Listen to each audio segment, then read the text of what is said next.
Chapter 27. Before we begin, quick recap on 26, which was a super short chapter. It's essentially describing life getting back to normal, recovering after the storm. There was talk about going back to school, and Ella Rose going to public school, and Seth was all giddy about that. Chapter 27. Starting any new school would have been difficult, but it was especially so in Galveston. Back home in Lampasas, halls had always rung with shouts and laughter the first day. Students crowded around bulletin boards to see what room they'd be assigned, to exchange gossip and to talk about what the new year would bring. But I heard no laughter in the halls of K School, only questions. "Where's Sylvia Langdon?" someone asked. "Have you seen Jess Bullock?" Where are the Sutter kids? But even worse were the quiet replies. "Sorry, no one's seen her. Jess's family died in the storm, so he went to live with an uncle on the mainland. Sutters? They drowned, all of them." Clothing had been scarce since the storm. Many students were barefoot, wearing whatever had been donated or salvaged from debris and the hundreds of mud-soaked trunks scattered throughout the city. Desks sat empty in every room, but it wasn't till later that day that we heard how many, better than 25% of the city's student body was missing. Seems the storm had been hardest on the young. I got through those first hours like everyone else, and when the day was finally over, I walked home with Ella Rose. She looked pale, almost sick, and I knew it was because she'd discovered more friends missing. I wondered how many, but didn't ask. Instead, I rambled on about teachers and books and reading assignments, when all I could think about was how much I wanted to see her smile again. Over the next few weeks, school days leveled out, and I finally heard laughter in the halls. Dwelling on history and literature instead of loss might have had something to do with it, but I figured cleaner air probably had a hand in it too. The searing smoke rarely darkened the sky during the day anymore, nor did it block the millions of stars at night. In its place, I finally smelled new lumber, horses and hay, and clean Gulf breezes. So here's that smell in the beginning of the story was so prevalent, and the author always talked about starting to come back, and another sign of life getting back to normal. Shipments of fresh food replenished the markets too, and Mama splurged on eggs and bacon, squash and greens, apples and pears. Slowly, we turned toward the way life used to be. I began thinking about the best time to tell Papa my decision concerning college, while Aunt Julia and Ella Rose practiced calligraphy, poring over pages of scrolled and feathered script, looking more like mother and daughter than friends.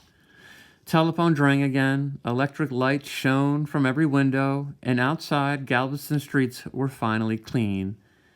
The city gathered around Thanksgiving tables and moved on to trim Christmas trees and sing carols, but every eye reflected pain. The deepest wounds, the ones unseen, still festered.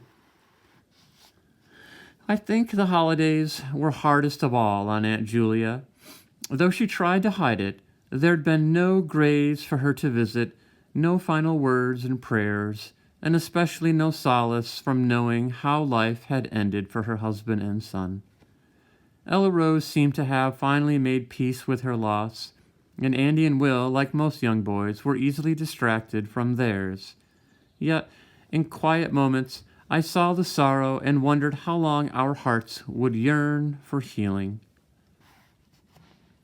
I turned 17 just before the end of the year. Celebrating the holidays had been difficult enough without squeezing a birthday into it, so I asked Mama not to make a fuss.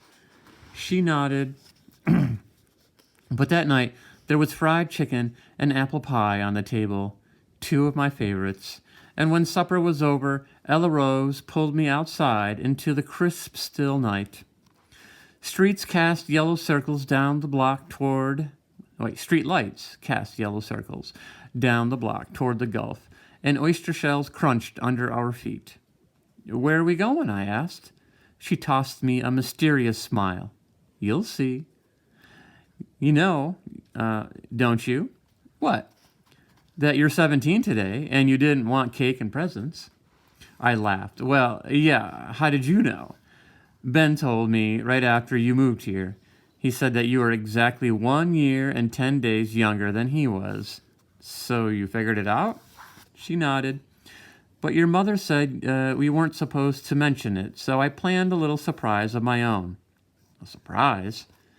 She held her fingers to her lips. Soon, she said. In the distance, I saw the electric glow from the repaired Garten Vren. She grabbed my hand, pulled me into a run, then collapsed on a bench near the pavilion. Like that first night here with Ben, band music drifted out of us, mingling with the soft sounds of surf.